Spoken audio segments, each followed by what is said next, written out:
This is the Total Joint Preoperative Teaching class. My name is Ryan McIndoe. I am the Joint Center Coordinator here at St. Alphonsus Regional Medical Center.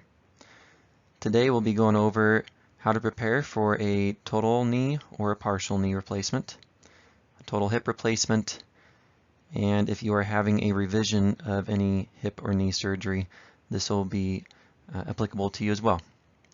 The material that you'll need today is the patient guide booklet. I'll be going through some of these slides, letting you know which page number to look at, and I do highly recommend taking notes as we go through this too.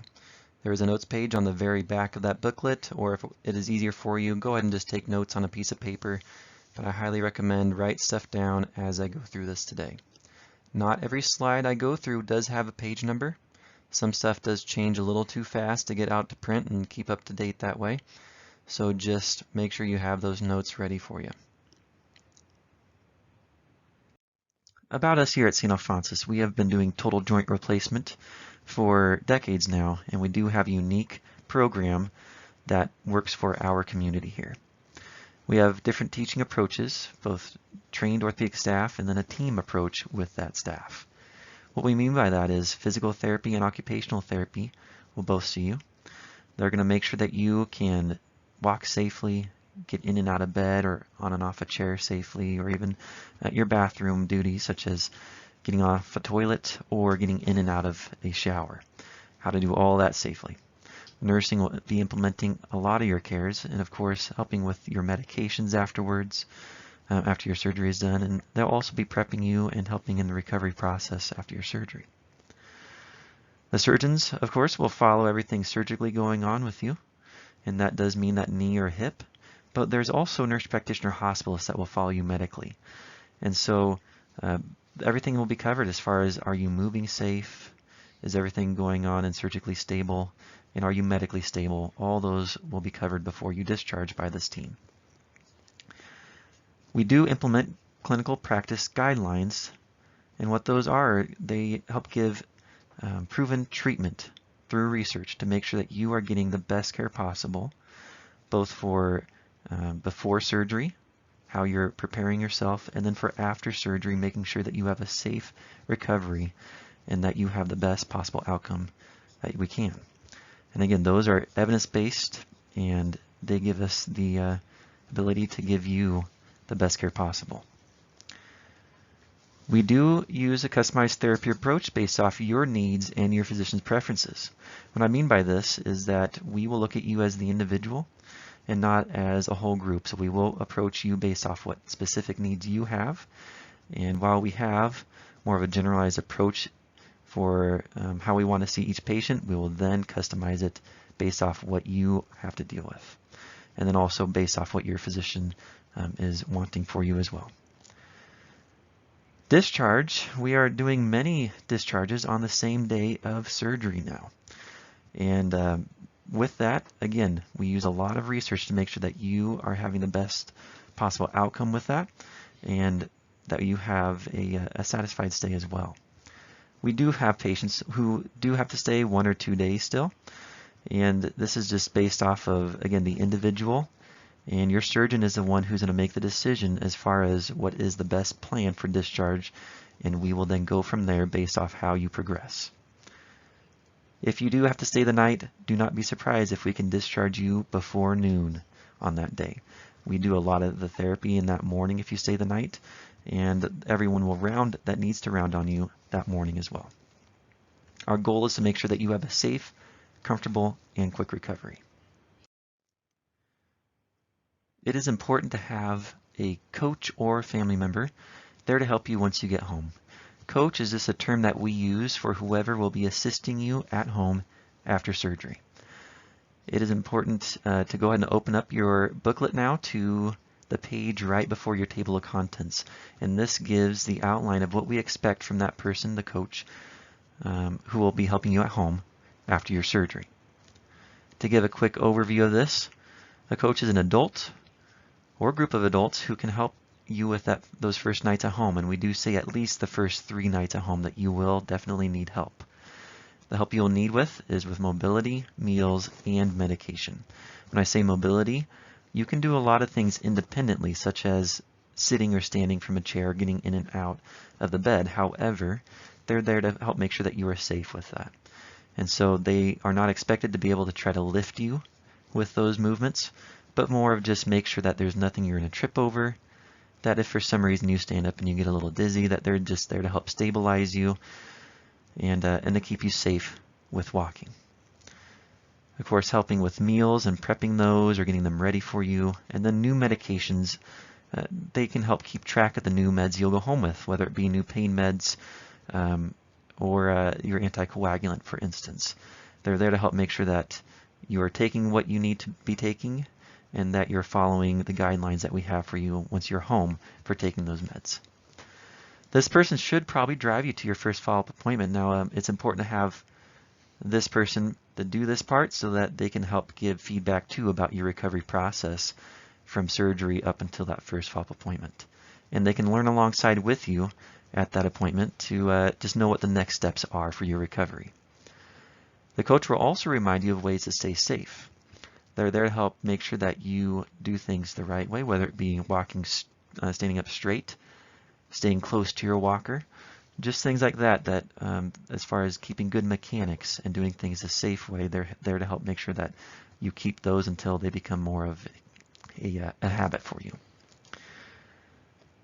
At this time, we are allowing one visitor each day during your stay. So this does not mean that you can have one visitor and then they go downstairs and switch out and have another visitor come up. It is one single visitor, one single person that is allowed up each day. So we do highly recommend that the person who comes up and sees you in the pre-op area for your preparation for surgery or for the recovery process, that it is your coach who can then learn alongside with you. And whoever your coach is, just tell them thank you for us. It's a big commitment. We understand that part, and we also understand that is a very important part for your recovery process once you get home. Therapy sessions will begin on the day of surgery. In fact, therapy will probably come and see you within a few hours of arriving into the room that you will recover from. The goal for every patient is a minimum of 10 feet. This is all age groups and all physical abilities, 10 feet. If you are more active, then know that we will encourage more than just 10 feet. But this is a common goal for every single patient. And again, we will customize this based off of your physical abilities. This may vary between hospitals as well, but know that in Boise, this is our goal. You will also, if you are discharging the same day of your surgery, get passed off by each therapy, physical therapy and occupational therapy, on the same day of surgery. And if this does not happen and you need to stay for more therapy, then guess what? They will see you the next day. So you will continue to see each therapy each day that you are here in the hospital, as long as you need to stay here until you are safe to discharge home. Precautions and recommendations for the surgery. For hip replacement and knee replacement, you will notice both of them say avoid limping. Do this as soon as you can to the best of your ability. We understand that it can be hard not to limp because of pain, but also understand that some people limp out of muscle memory or out of habit. And so if you're doing it out of habit, please try to pay attention how you're walking, smooth that gait out as best as you can, and the sooner that you do this, the easier your recovery will be. For hip replacements, you may have precautions involved with this. These precautions would be limiting certain movements such as twisting or bending over or internal rotation of that leg. Your therapist and nurse will have orders placed from your surgeon specific to the precautions that you may have, and they will teach you on these after your surgery. It is good to understand that these precautions will not last you the rest of your life. These precautions will last during the healing process, which usually is 6 to 8 weeks. During this time, when you follow these precautions, it will help make sure that your hip does heal appropriately and that we have the best outcome possible. It is a very similar mindset to when you buy a brand new car and they tell you the braking procedure for that car's engine. You follow that procedure, and when done appropriately for that period of time, then you have an engine that will last you a long time. The same idea is going to be with this hip. Follow the precautions with what we want you to do and what not to do. And when you follow those for the 6 to 8 weeks and let everything heal appropriately, you will have a hip that will last you. Now, as far as knee replacements go, we want to both bend and straighten that knee. When we talk about bending it, you can bend it too far initially. So a good goal within those first 2 weeks or so is to get to a 90-degree or just slightly past that to a 100-degree angle. You don't really need to go past that the first 2 weeks because we want that incision to heal. While you are relaxing though, work on straightening that knee. This is usually the harder part. The best way to do this is while you're relaxing in the recliner, get your leg up, or on a couch, same thing, get your leg up, and then you can put something underneath the surgical side under the ankle, and then let the knee straighten by gravity, letting it come down.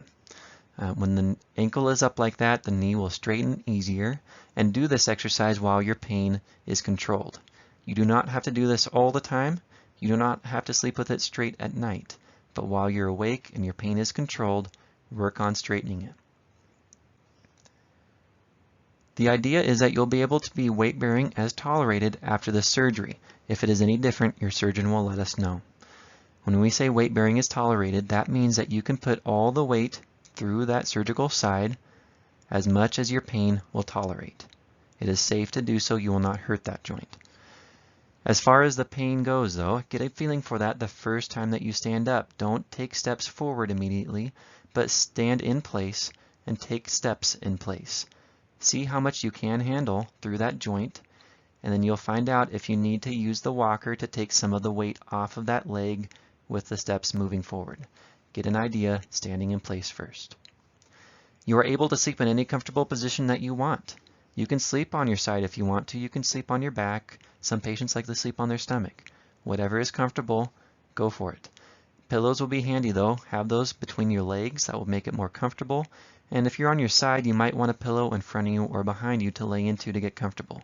You will feel like Princess and the Pea for a bit, but having these pillows there to help keep you comfortable will help things out until you figure out the comfortable positions after surgery. Starting with therapies, we'll go over occupational therapy. If you do not see occupational therapy, then you will still go over these same things, but with a physical therapist. Occupational therapy goals are they're going to go over with you the activities of daily living and educate you on how to do those safely. This may include the need of assistive devices. The activities they'll go over are lower body dressing, showering, whether that be in a tub or a shower stall, and then toileting.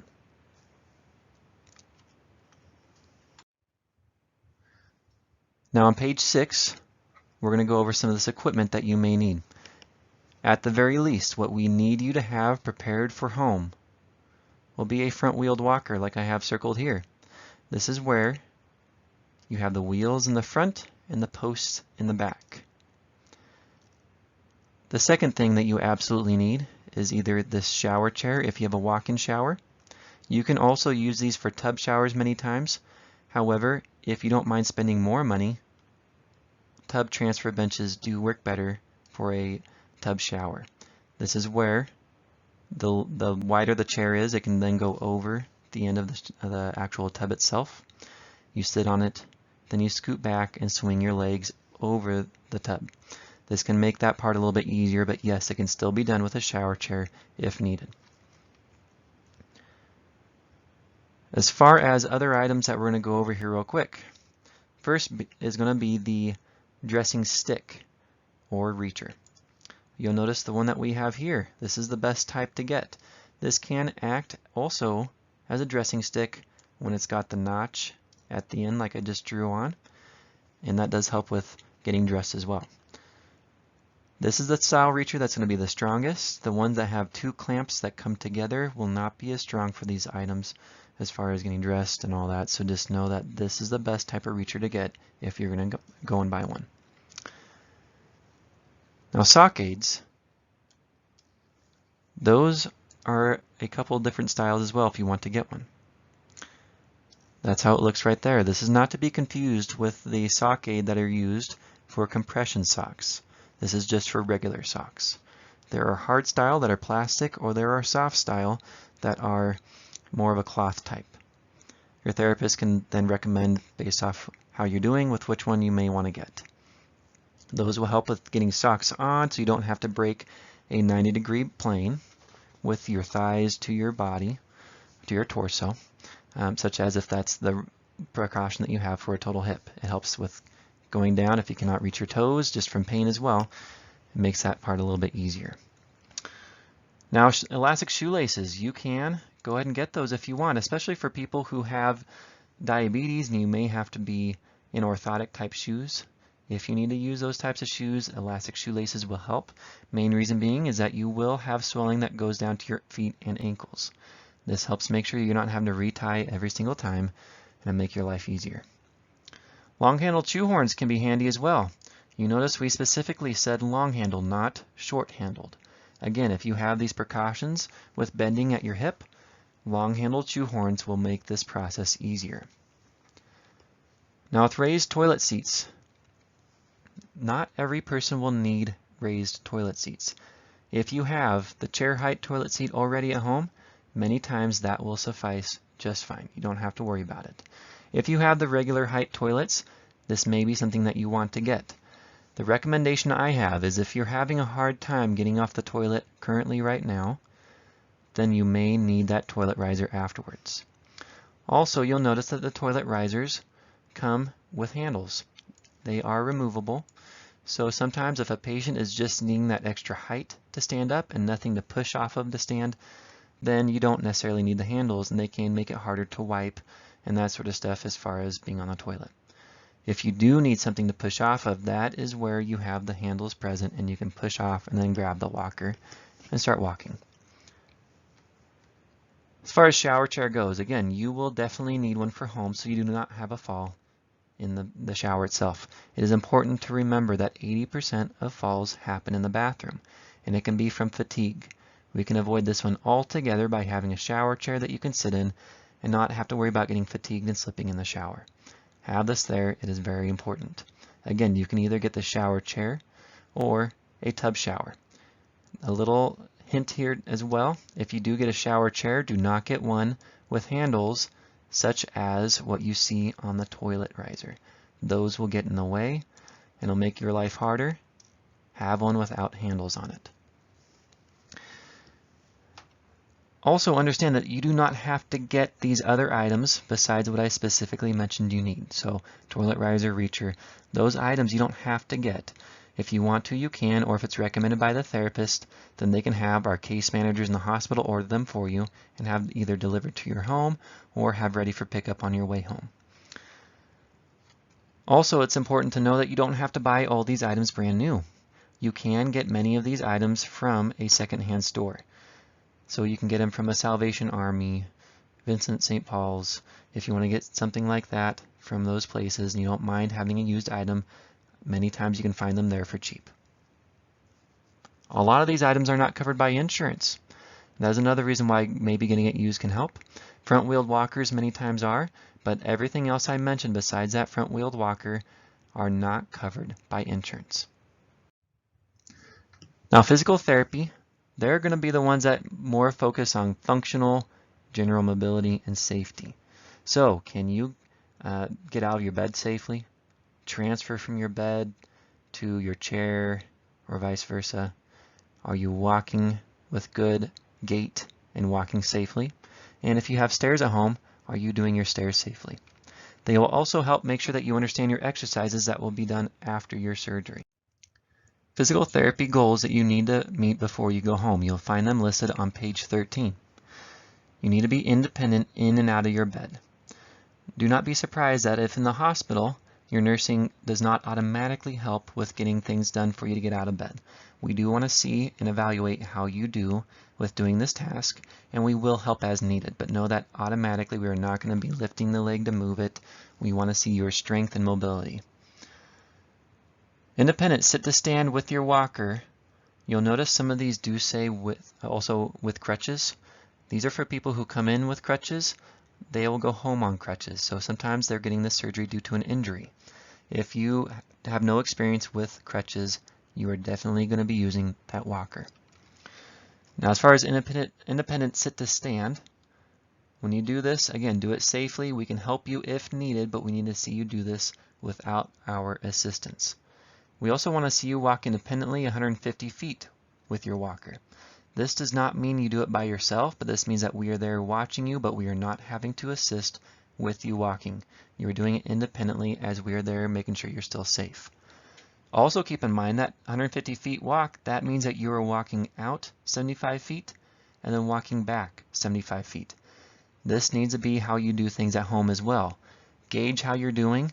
Always go until you're at half a tank with your energy, and then turn around and come back. Do not go until you're exhausted, because it will not be safe to then try to walk back to where you can sit down.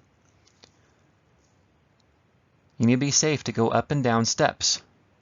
We will help make sure that you are safe in this training. We have different types of steps to practice on, but you need to then show us that you can do this while we watch you.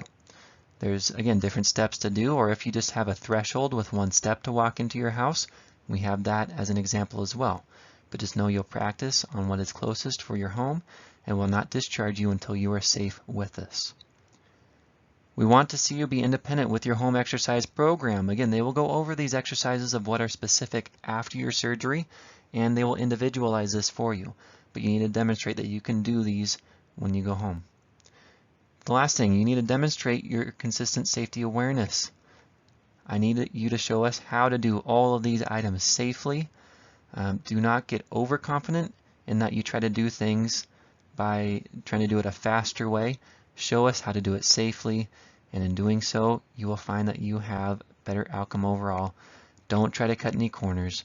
Do things a safe way and have a good, safe recovery. Page 8 goes over more specifics with your physical therapy on day of surgery. If you are medically stable to do so, you will get up with physical therapy and then get up and walk with them. Early walking does help with pain. There was a little study we did at St. Alphonsus roughly 4 to 5 years ago, and it did show that the people who walked the day of surgery had better pain scores the following day versus the people who did not walk the day of surgery. This will help with your stiffness and make sure that you are more loose the next day, that the muscles move easier, and it in turn helps with pain. As far as mobility goes, it also does prevent your risk for blood clots. By getting up and walking with therapy, we're getting that blood moving, and that will help reduce that risk of blood clots. Now, walking on day of surgery is also very beneficial, but the amount that you need to walk, again, at least 10 feet, more is encouraged, but do not overdo it that day of surgery. For the physical therapy, the day after surgery, or for those of you who plan on leaving the same day, you will do this same set of therapy. You'll get up in the recliner. The thing with this is you guys are not sick patients, you guys are well patients. So it is always important to remember that act like you are at home. Get up in the recliner, get out of that bed, because you will not be doing that at home. So get up in that recliner and it will help with your process for therapy and getting ready and feeling ready for home. Now, as far as walking, you can have up to 2 walks daily with therapy. You can walk more, of course, with nursing, but with therapy, it'll be up to 2 times a day. You'll practice getting in and out of bed with the therapy. Practice stairs. Now, car transfer education, I'll go over that in just a minute. And then exercise instructions specific to you. On page 23, flip to there, and that's where we have the car transfer education. There is also a video that we will hope to be posting on our website, and that will go over the car transfer education specifically. We want you to practice this before surgery, so I want you to practice in a car. Act like you have a leg that had surgery on it and figure out which car is going to be easiest to get in and out of. You'll notice here, this person who is playing the patient, the seat comes on the upper part of the thighs. That is a nice level for that seat to be at, where patients say it is usually the easiest height to get in and out of. You can do cars a little bit higher, you can do cars that are lower, but this is going to be the height that will be easiest for you. And again, practice getting in and out before surgery happens, and act like you have a surgical leg. Now bring pillows or blankets if you want to help with that seat height. If you have a very, very low car, this can help with that part of sitting down. But as far as how to position the seat, you do want to get into the front passenger seat. This is usually the easiest. Main reason being that we want you to put the seat all the way back, and then we want you to be able to recline that seat back as well. In doing so, it'll help with mobility. If you have a hip that you cannot bend past 90 degrees, you can meet the 90 degrees, and as you scoot back in that seat, you can rotate but lean back at the same time while bringing your leg up. And in doing so, you do not break that precaution of 90 degrees, and it makes it easier to swing that leg into the car. You then sit up, bring the leg down, and sit as normal. Same procedure would be for getting out. You can recline it back, have the seat all the way back. And as you recline back, that means that you can bring your knee up farther towards you without breaking 90 degrees at your hip. That can make it easier to swing that leg out. And this can also be the case if you have a knee that is not quite wanting to cooperate yet and bend as far as you'd like to get in and out of a car. It'll help in those circumstances as well. Now the exercises you'll find on page 2 and 3. What I do highly recommend is going to what we call prehab before surgery. This is known as physical therapy before surgery. All of our STARS locations, or the outpatient therapy, all 14 locations do this prehab program. This is where you come in for 1 or 2 visits, practice these exercises, and you can also practice other things too, as I already mentioned with using your walker appropriately or different types of transfers. You can do those things ahead of time and get the practice in ahead of time, get your strength built up so that you can have an easier recovery after the surgery. Now as far as these exercises go, on page 2 and 3, again, they go over those. You want to do all the exercises on both legs. So we want both legs strong. These exercises you'll do 10 to 20 times for each exercise, and you'll do them 3 times a day. So all 6 of these exercises 3 times a day. Once in the morning, once in the afternoon, once in the evening. And each exercise, again, 10 to 20 repetitions for that exercise. Now you'll practice them before surgery with your coach. Go through them. You'll notice that you can do these on the couch or in the recliner or on the bed, whichever is easiest for you, but practice them with the coach as well. I am done with the therapy portion. Now we're going to talk about preparing for this. Know that we'll talk a lot about how to minimize complications. This is not to cause any anxiety. This is to let you know and educate you on what you can be doing that will help you based on a lot of evidence-based practice. So what is research telling us will help you, and I want you to know those so that you have a good outcome. Now for those of you who do have pre-surgical screening, this is mostly for Boise and Nampa. Here is what you can expect for this. If you are Ontario or Baker City, they may do this in the office. As far as pre-surgical screening, it will be scheduled for you. You do not have to worry about calling them to then make an appointment. It'll be done by the office for you, and you'll be given the date and time. Expect that this appointment will be 1 to 2 weeks before your surgery.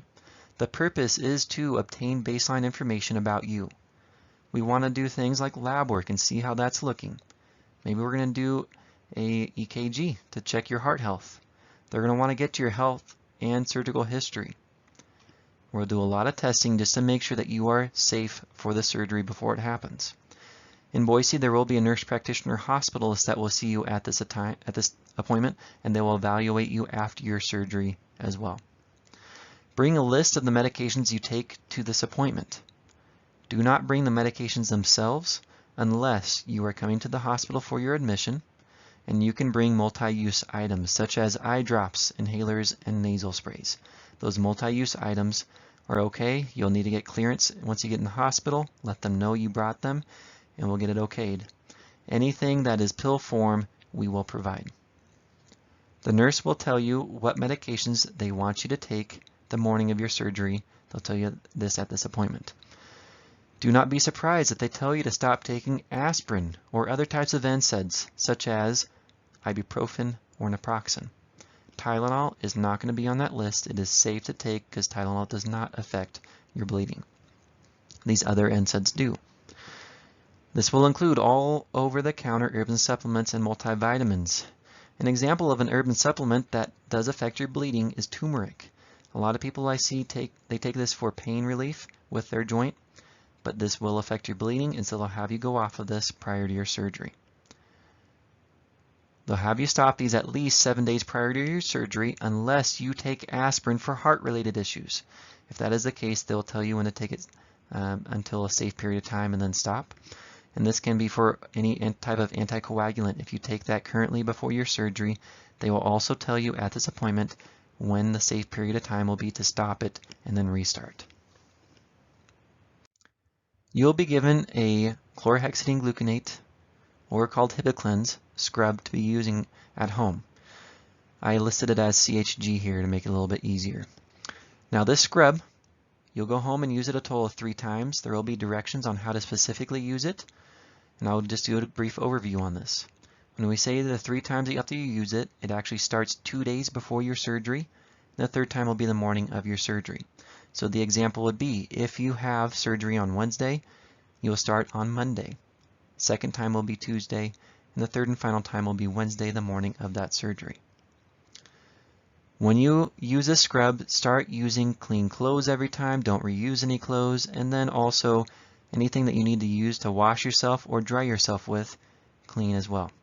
So this means washcloths, do not hang dry those and use the next time, and the same goes with towels that you use to dry yourself off with. Do not hang dry and use again. Use a clean one every time. You do want to change your sheets on that first day you start using the scrub. You do not have to change them on the 2nd time or wash them by that time, just that first night you use the scrub. Also, when you go home, just do what you normally do for sheets, but if anything does get dirty on the sheets, change them, but you will not follow the same routine after your surgery. Do not use lotion after performing this scrub.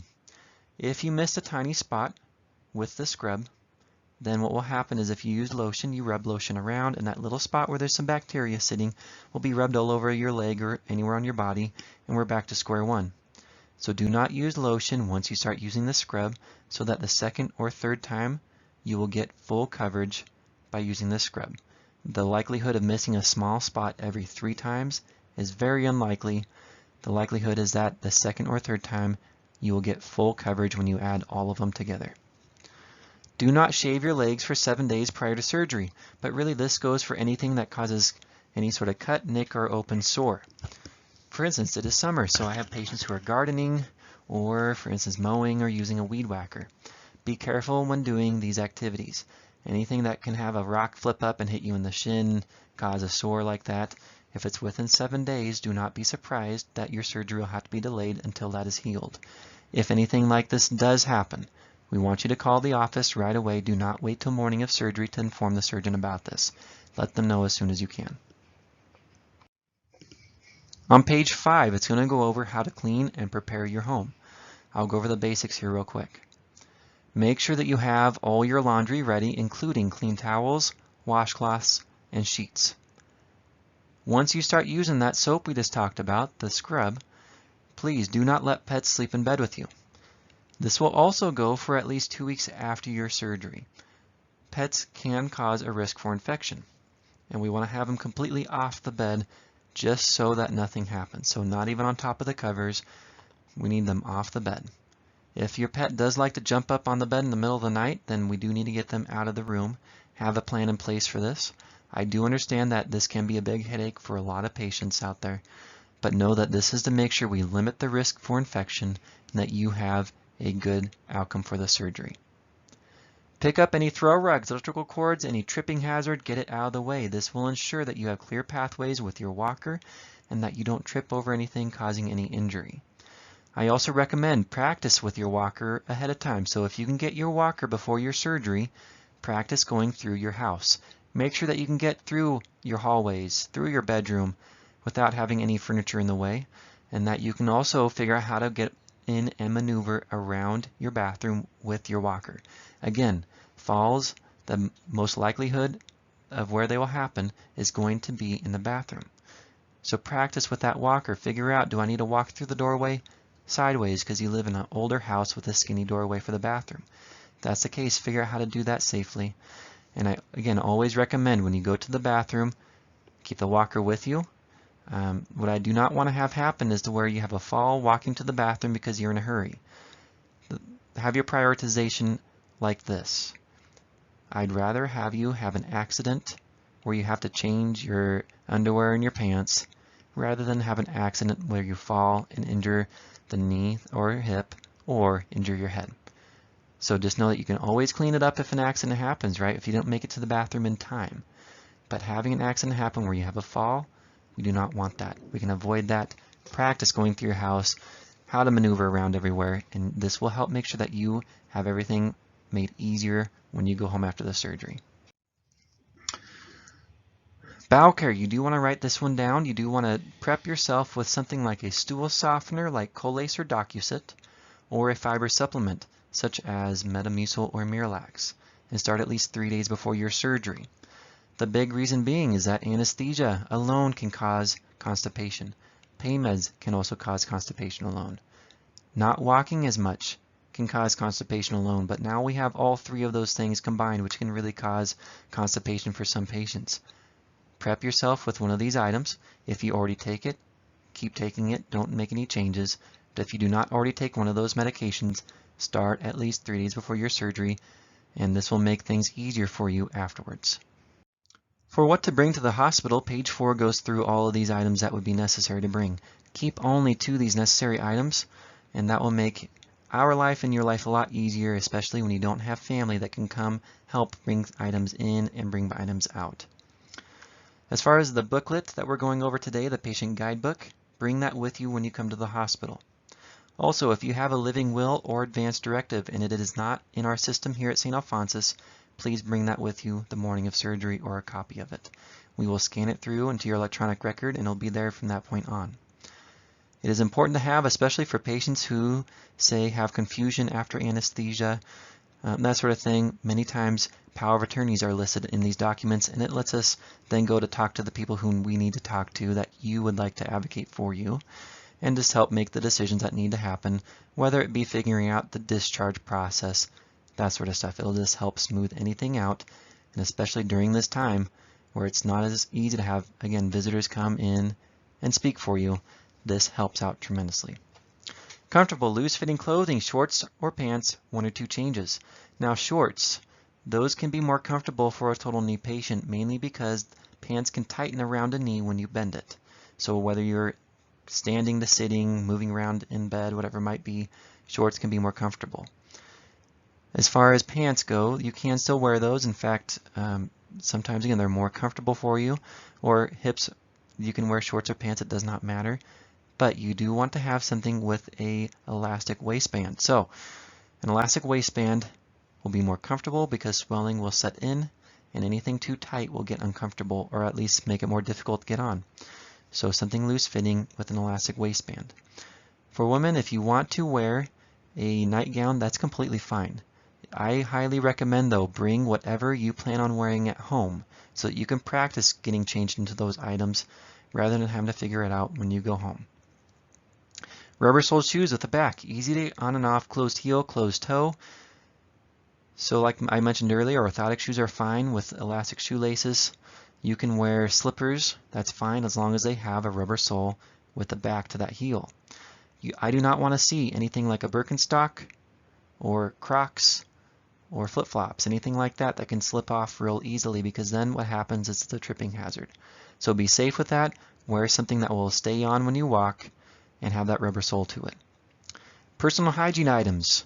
We have the basics. We can provide shampoo, body wash combo, a toothbrush, toothpaste, anything that you can think of, we've got that. But if you want to bring your own items, you can. Walker. Have that thing labeled, at least with some sort of identifier on it. That way, during the day of your surgery and after, it's easy to make sure we have it with the right person as you move from one place to the other. CPAP or BiPAP. If you wear one of these items, please bring the mask and the hose that attaches the mask to the machine. Bring those 2 items. If you want to, we are allowing you to bring the whole machine as well, as long as you do not put too much oxygen on it at night. What I mean by this is if you have to do supplemental oxygen, that may become a barrier with using your own machine in the hospital. If you do not have that barrier, then you can use your own, and it can sometimes make life a little bit easier. When it's time to sleep, you let the nurse know how to set your machine up. We turn it on, and that's it.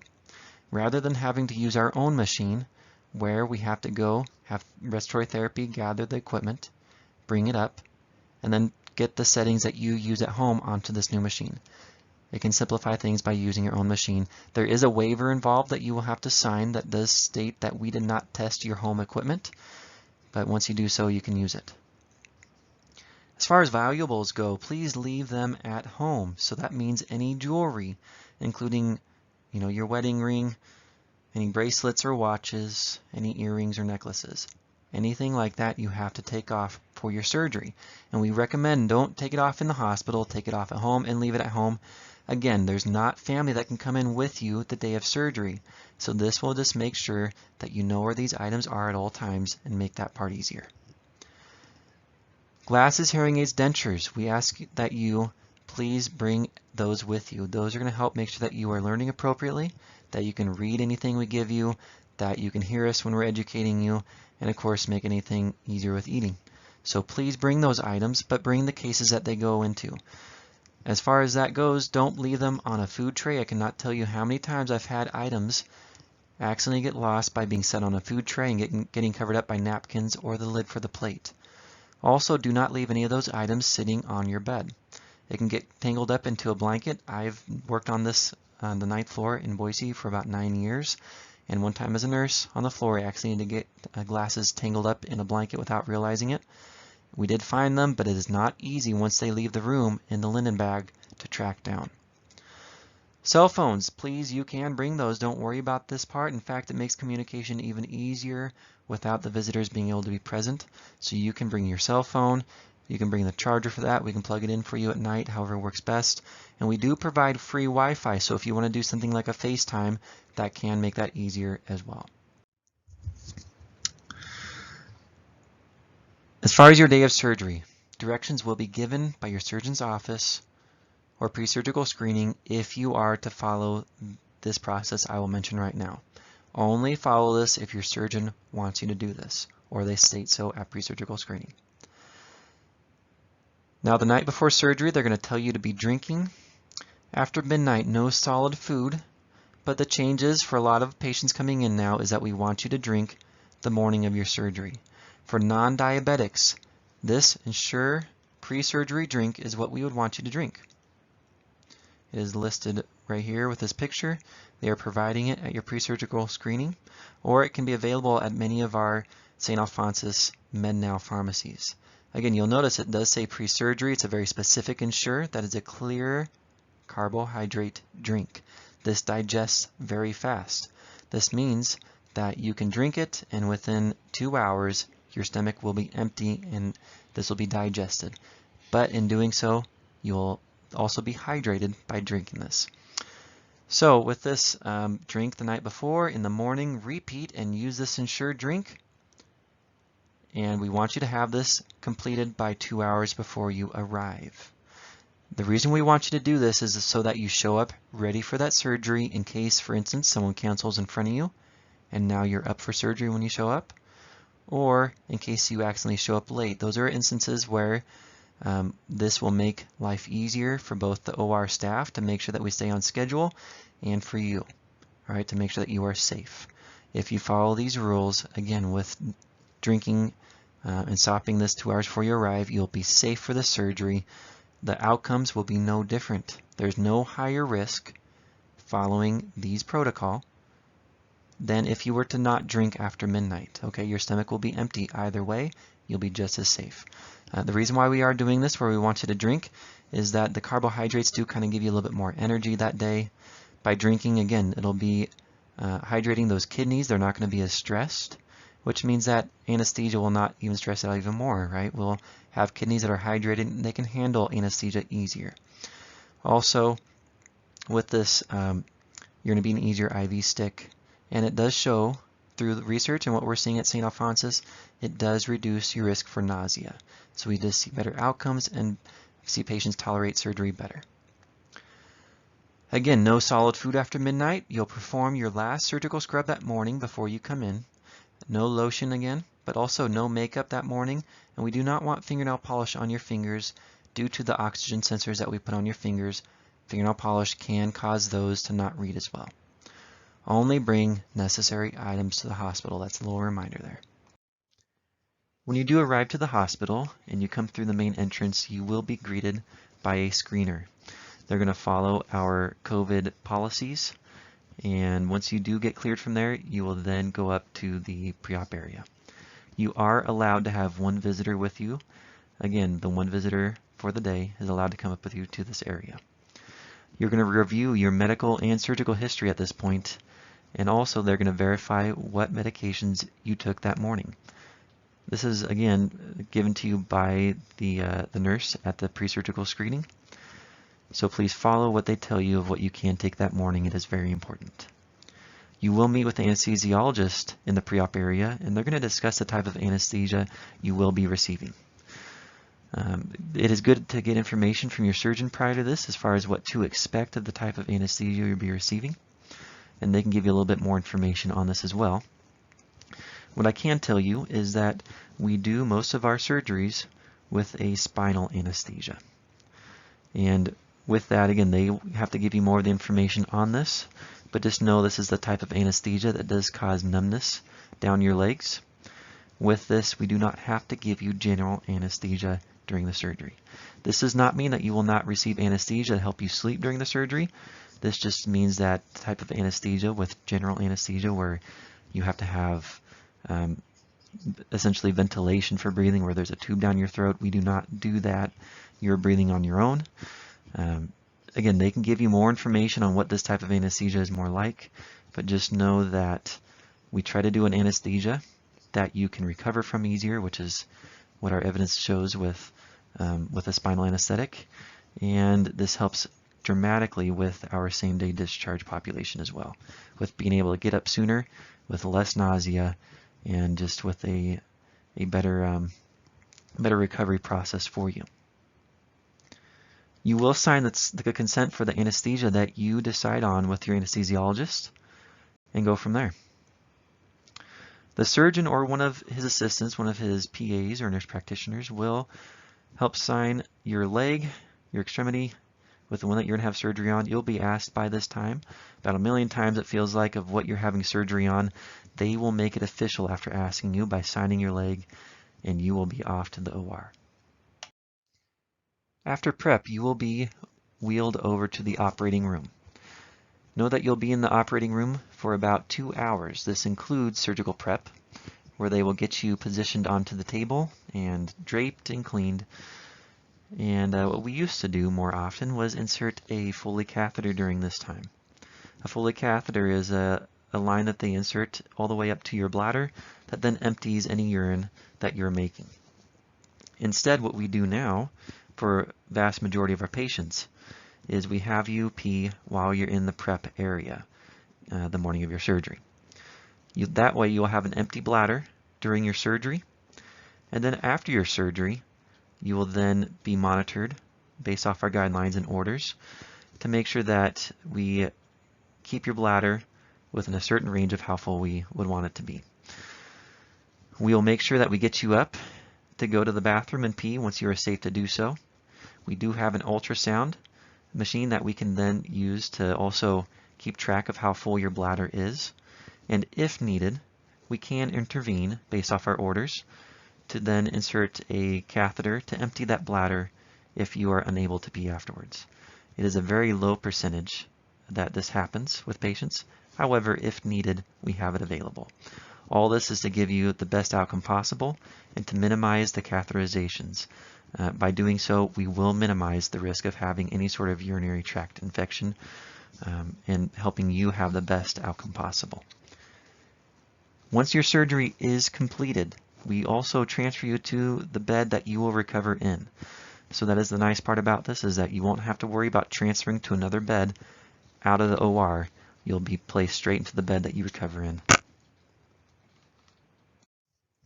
Recovery room. This is about 1 to 2 hours that you'll be in the recovery room after your surgery. When you go here, a nurse will watch you very closely and monitor your vital signs. That means your blood pressure, temperature and heart rate, respiratory rate, oxygen. We'll make sure all that is stable and remaining stable.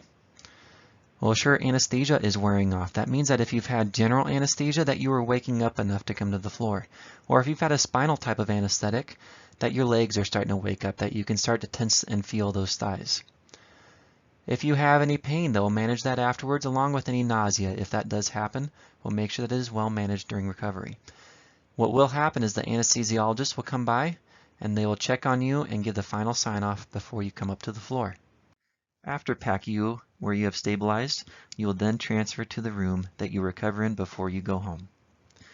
This is on page 8, where you can get more instructions on what to expect. We will start you on ice chips to make sure that you can handle some of the lighter foods prior. So this will include Jell-O and crackers. We call it a clear liquid diet. And once you do tolerate that, you can then go to a more regular diet based off what your surgeon has ordered. We will do frequent vital signs. This would be as per the doctor's orders. And if you stay the night, we will continue to do those as long as you are here through the night and the next day. We will monitor your swelling to the surgical extremity and just help you with knowing how to elevate and position, but we'll just make sure that everything surgically is looking okay on that leg. If you've had a spinal anesthetic, again, those cause numbness. We will monitor that numbness and make sure that before you get up, that you are safe to do so. And so this does mean that they will do assessments on your legs to make sure that you have sensation back and strength back prior to getting up and walking. Therapy will do this. Nursing staff will do this. The pain management program will start. Now I will go over more detail with this here in just a few minutes, but just know that we do implement your pain management immediately after surgery, and this does mean that we'll start your pain management that you'll be using at home in the hospital so that we can make sure it does work for you appropriately. You will get up and walk with physical therapy or nursing staff on your day of surgery. Again, especially those who plan on leaving the same day, you will get the same therapy anybody else would get before they leave. Continuing on, depending on your plan, whether you plan on leaving the same day or the day after, you will see these things happen as well. If you stay the night, for instance, and this is continued to page 9, by the way, in your booklet, don't be surprised if you do have labs drawn if you stay the night. And this is, again, part of the medical management that many of our patients receive here.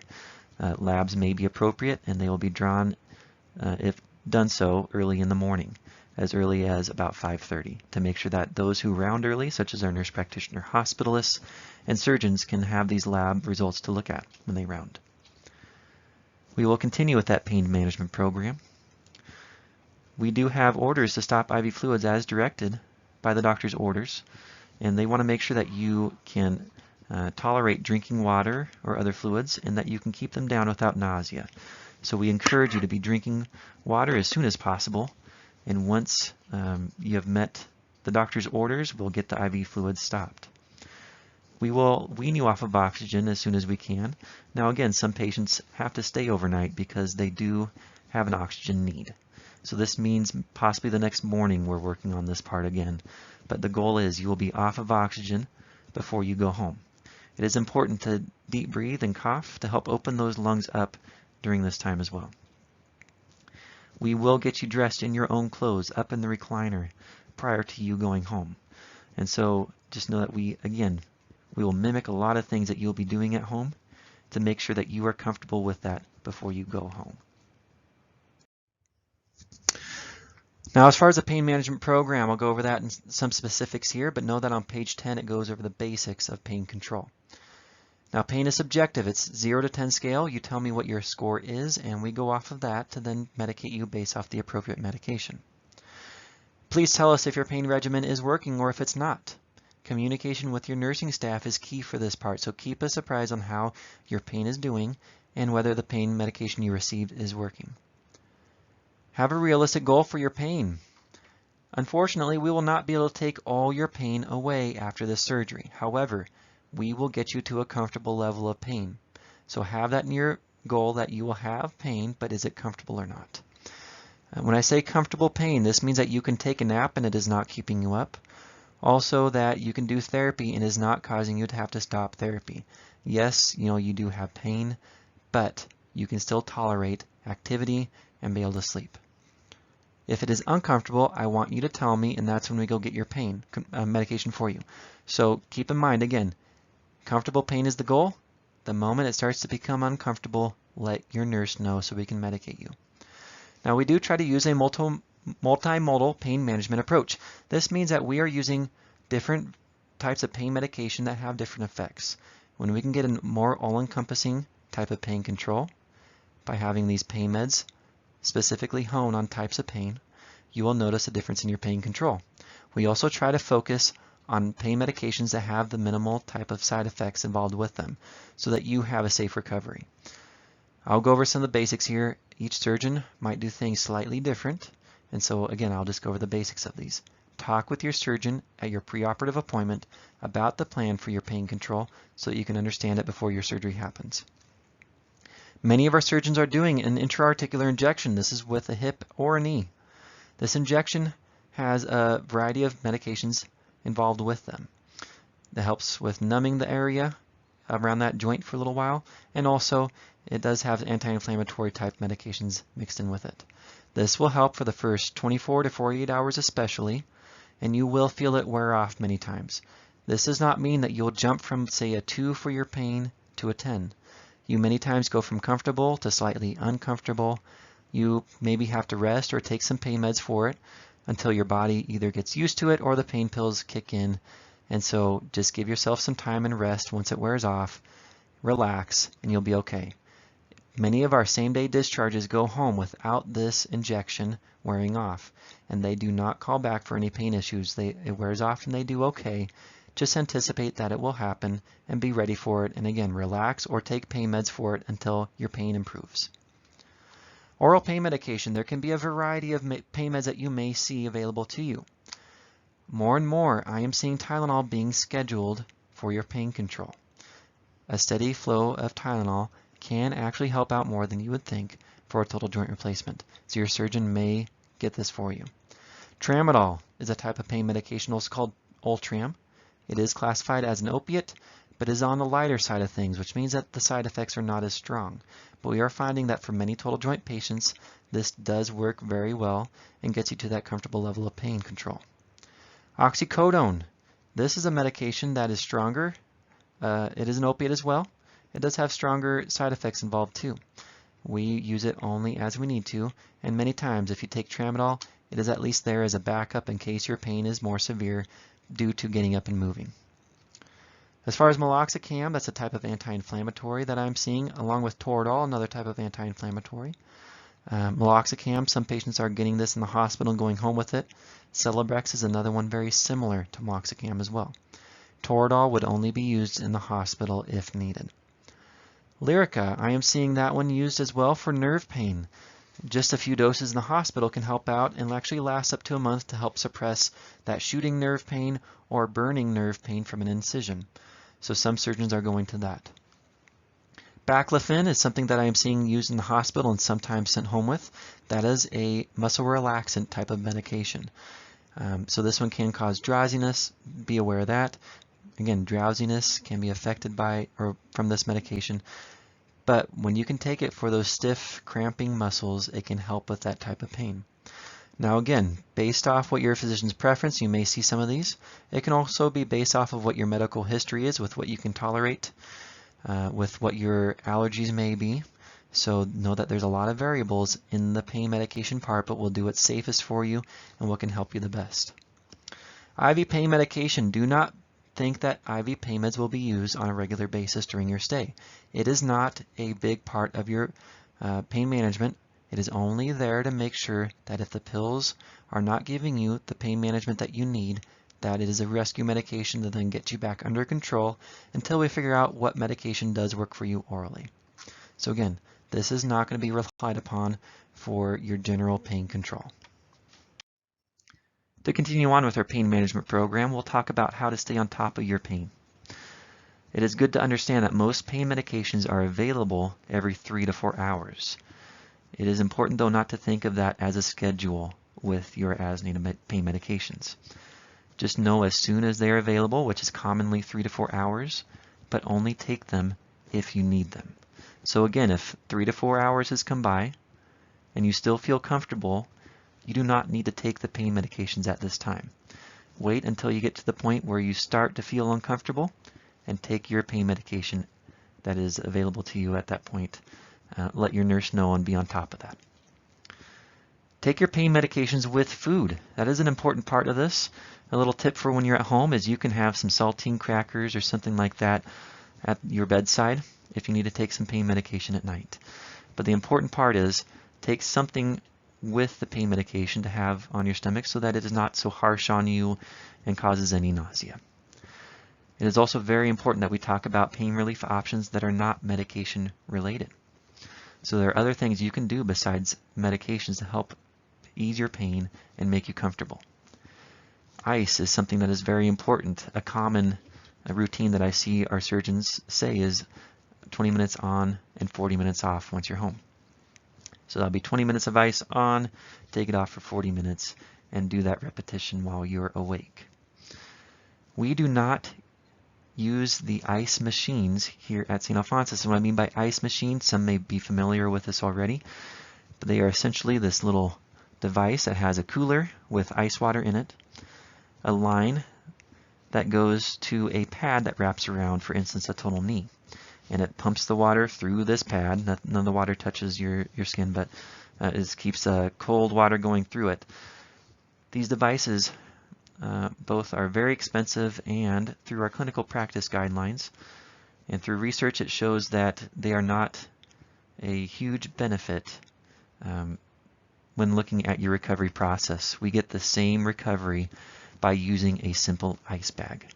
If you have more questions on this, you can talk with your doctor about that, but just know that here at St. Alphonsus, this is something that we have moved away from and have found that we have good outcomes with patients just using our ice bags. And in fact, again, recommendations show that we do not need to use this for our total joint population. Any other sort of relaxation techniques, whether it be deep breathing or imagery, distraction, those can help with your pain as well. Repositioning that leg from time to time while you're relaxing can help out with pain tremendously. And of course, rest. Rest with your legs up, and this will help with pain as well. Page 11 goes into how to best prevent nausea. First of all, let us know if you have a history of nausea with any surgery, and we can make sure that you are getting the medication you need before surgery to prevent that. Start with ice chips. Advance your diet as tolerated, as I mentioned earlier. Always take pain meds with food, and that will help prevent nausea. And again, communicate with your nurse if you are experiencing any nausea. Medications are available if needed. So what this means is that, as an example, I've had patients who planned on leaving the same day of surgery. One of the holdups I've had is nausea. One patient in particular had some nausea the day of surgery. They didn't feel like it was anything to tell the nurse about. It wasn't severe, so they thought they could power through it. Then therapy happened. They got up and started moving and walking with therapy, and that nausea that they had all of a sudden became a lot more severe. We had to stop therapy, wheel the patient back to the room, and it took about 2 or 3 hours to get that patient's nausea under control. It can be really hard to catch up with nausea if you let it get too far ahead of you. So if you just get a little bit of nausea, let us know and we can nip it in the bud, take care of it, and you can have a successful therapy session and go on how you're supposed to with your recovery. Postoperative risks. I'm going to go over real quick the risks that are involved with these surgeries. Again, this is not to cause any anxiety. This is to go over how to make sure we have the best outcome, to understand the risks, and how to prevent them from happening. Page 12 goes over infection. Now, antibiotics are going to be given to you the morning of your surgery, and you may get a dose or two afterwards in the hospital. When you go home, you may be given antibiotics based off the surgeon's preference as well, depending on your risk factors. Take those as they're prescribed until they run out. Again, this does not mean that you have an infection going on if you are on any antibiotics. This is to prevent them. As far as the scrub that you will be using before your surgery. Again, when you use this appropriately before the surgery happens, this does reduce your risk for infection. Good hand washing will be performed. We'll do that in the hospital, you do that at home. Anytime you need to touch that incision at home, clean hands every time. Keep the incision dry. Now some surgeons will want you to keep it dry during a shower. This means that you will put Saran Wrap Press and Seal around the dressing itself, take a nice quick shower, and then get back out, take the Saran Wrap Press and Seal off. It will not be too tacky for your skin where it causes any sores. That's what's nice about it, but it will keep you dry. If for some reason a little leak happened, that's okay. Either replace the bandage, or if you had the bandage off already, then pat dry the incision with something clean and allow it to air dry. If your surgeon allows you to get your incision wet during the shower, then again, take a very quick shower. Only briefly let water run over it with soap. Do not scrub it, and when you get out, do not rub it when you dry it, just pat dry. Make it very fast. Nobody will be taking any baths or going to any hot tubs where you soak anything. Again, there will be no water aerobics. You'll be surprised how many times I hear that one, but nothing where you soak the incision until your surgeon lets you know otherwise, and that is for every single patient. Discharge education will be given on signs and symptoms of infection. This sounds a little backwards, but we want you to recognize an infection fast, and we want you to let us know right away if that's the case. So this means if it's Friday and it's midnight and you look down at that hip or knee when you get up to go to the bathroom at night, and all of a sudden it's red and it's hot, that's a time to call, and you don't waste any time. You call the surgeon and let them know. If it's after hours, all surgeons have an answering service that will then guide you to what the next steps are. They contact the surgeon or whoever's on call, who then contacts you back. But just know that answering services are available after hours. The deal with this as well is recognizing it right away. The signs and symptoms are on page 12. Normal incisions will be pink. Normal incisions will be warm. But anything that is hot and very red, we do not like that. So, anything that is abnormal, follow what the list shows you. Call anytime if you're worried. You'll possibly need antibiotics prior to dental work, and this is even for cleanings. So there's certain periods of time, at least 2 weeks before your surgery, that we don't want any dental procedures done. And usually it's about 3 weeks, that's about the average I see, that surgeons want you to wait for even cleanings after your surgery is done. Now these antibiotics, I'm not talking about a big long course of them. Many times what I have patients report to me is that it's amoxicillin, 4 tablets that you take an hour before you have your dental procedure done, even cleanings. And this will just make sure that for those patients who are higher risk for infection, that we have you covered. Your surgeon is the one to tell you what to do for this part. They will guide you through what to do, not the dentist, but your surgeon. Know that our infection rates are very good throughout our hospitals at St. Alphonsus. When you follow these procedures, you will see a difference in this outcome. As far as blood clots go, page 11 goes over the risks of those and what to look out for. What you can do to help prevent them is after your recovery, you'll notice exercises ahead of time. Ankle pumps is one of those exercises. Continue doing that after your surgery. So while you're laying there in your bed or in the recliner, pump those ankles, get the calves compressing, get the blood moving through, and that will help make sure that you decrease your risk for blood clots. Compression devices, whether that be something what we call SCDs, sequential compression devices. What those do is they pump up from a little compressor, and it either goes around your calf or your foot. It'll pump up, squeeze, push the blood through, then it'll relax, and it just does that routinely while it's on. There may be compression socks that you use as well if ordered by the physician. Just use those items in the hospital as directed. Blood thinners. Now blood thinners are going to be ordered for every patient afterwards, and it'll vary based off your medical history and if you currently take a blood thinner. It can vary from anything from aspirin to Xarelto, Eliquis, Plavix. I see all different types based off what you have going on and what's going to be safest for you. If you are currently on a blood thinner, know that they will many times try to get you on that blood thinner after your surgery with what will be safest for why you take it and also for the surgery. So dose may change for slightly a slight period of time to keep the surgery safe, but know that you'll many times go back on that same blood thinner. Many patients anymore, I see them use aspirin as their go-to anticoagulant if there is no history of blood clot issues. Take that as prescribed when you go home. Now, when you are home, every 2 hours while you are awake, so please sleep through the night if you can, but while you're awake, get up every few hours and do something. I'm not saying exercise every time, but get up, go to the bathroom. Maybe the next time you don't have to go to the bathroom, but it's time to eat some lunch. So go to the kitchen and sit down somewhere and eat that lunch and then get back to relaxing. You can be up for about 15 minutes at a time, but then 2 hours of relaxation between that, okay? As far as constipation goes, we already talked about prepping yourself, and that will help make sure that you have a decreased risk for this. Also, afterwards, continue that regimen, especially if you are relying on opiate pain medication. Keep taking a stool softener or a fiber supplement. It may take 3 or 4 days before your first bowel movement. However, a good rule of thumb is if it's been a day or two since your surgery and you still have not had a bowel movement, and you've been taking these items I already mentioned, that's where you would maybe add in milk of magnesia or something like that. One of those heavier duty medications.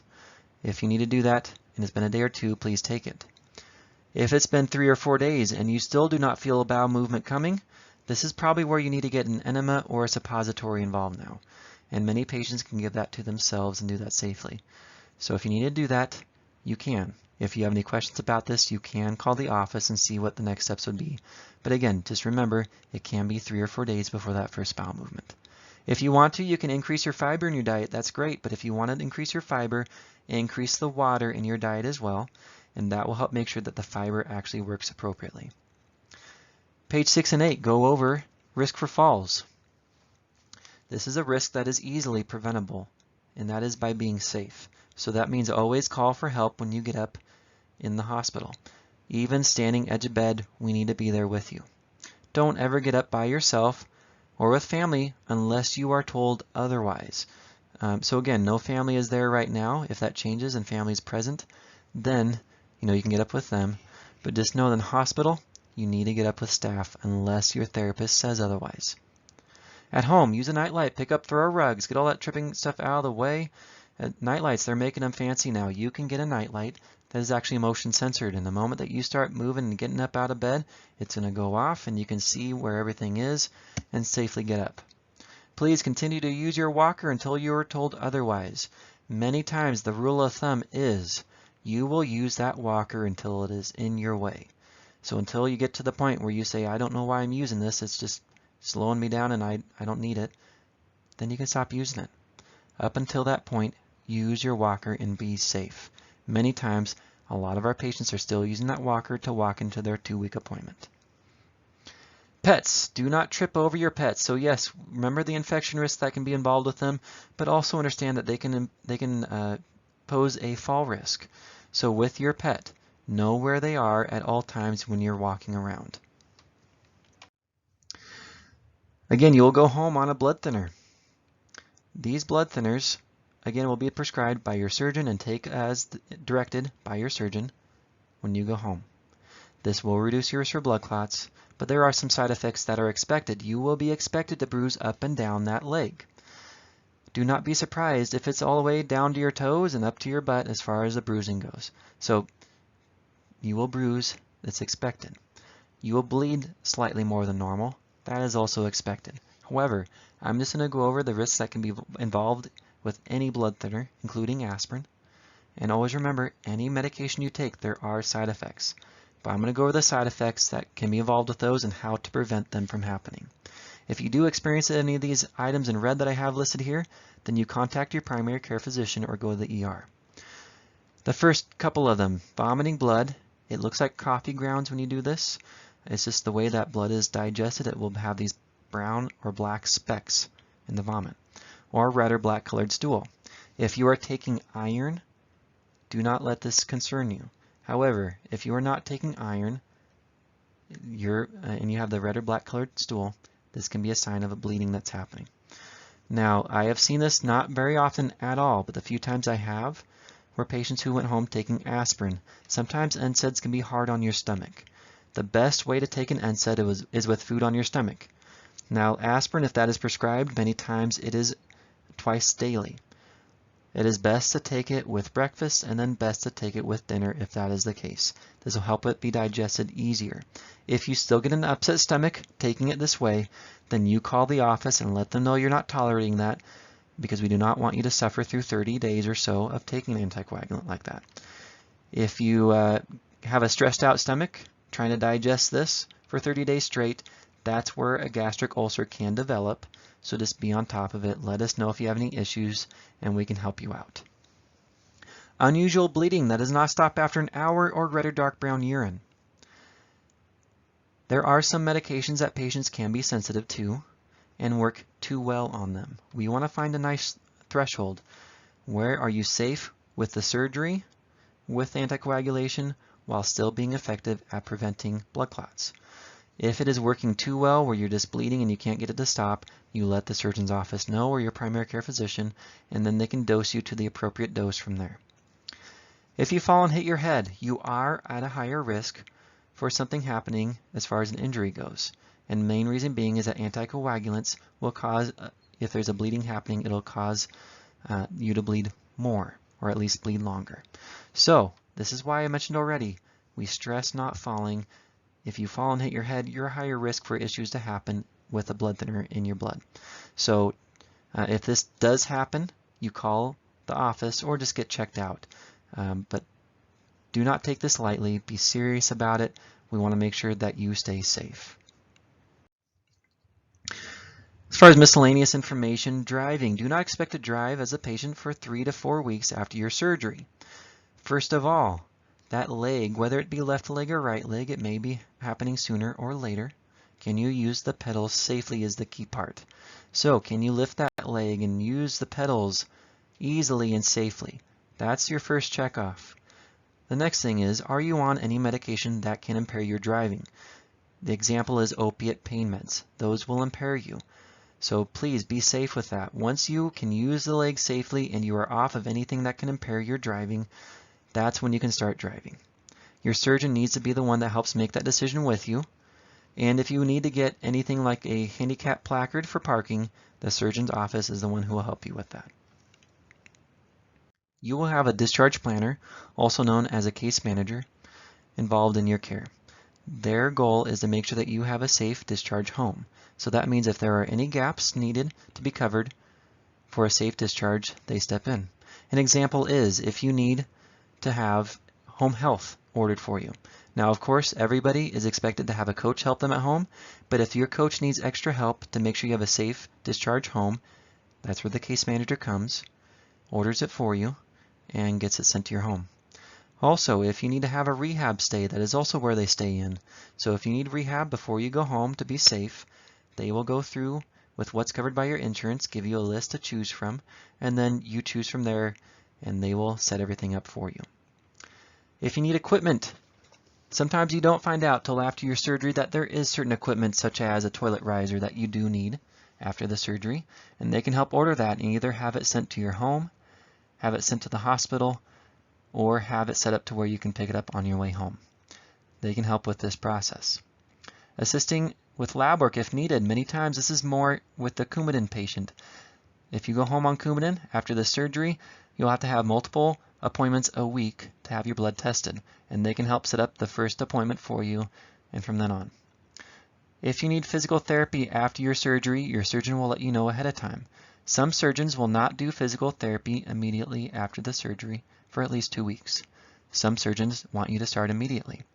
If you're having trouble starting the physical therapy appointments and need help with that, they can help step in and get that ordered for you.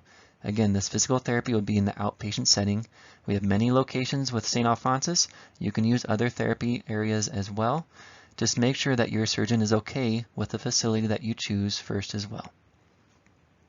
It is also best that you review your insurance benefits prior to your surgery. Just because you have a benefit does not mean you will qualify for that service. This is mostly for our private insurance patients. For example, I already mentioned, if you need a rehab stay, this does not mean that just because it is a benefit that you have in your insurance that they will deem you qualify for it after your surgery. They will look through all of your notes during your stay and then deem whether you actually qualify for that benefit. So please understand that part.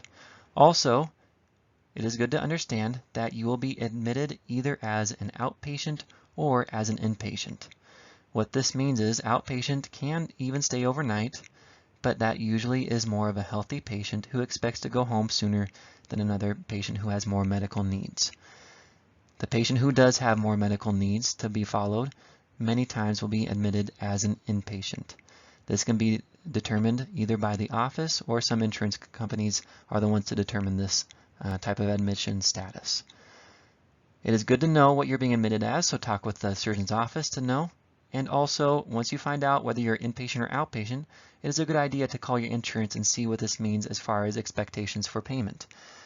Outpatient many times is a service that you pay percentage based on.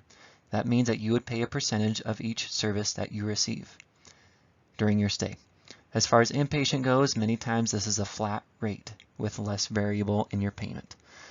So again, have an understanding of what you're going to be admitted as, and then talk with your insurance company on what this means. That is it for the presentation today. Thank you for watching. Again, we hope that you got a lot of information out of this on how to have a safe and good recovery, that you know the things that you can do based off of what evidence shows us for successful recovery. Know that we want to answer any questions. So if you want to, you can contact me. My name is Ryan McIndoe. My phone number is 208-367-7015. You are free to leave a message on that, and I can contact you after listening to the voicemail. Also, if you want to email me, my email is my first dot last name, so that would be Ryan, R-Y-A-N, dot McIndoe, M-C-I-N-D-O-O,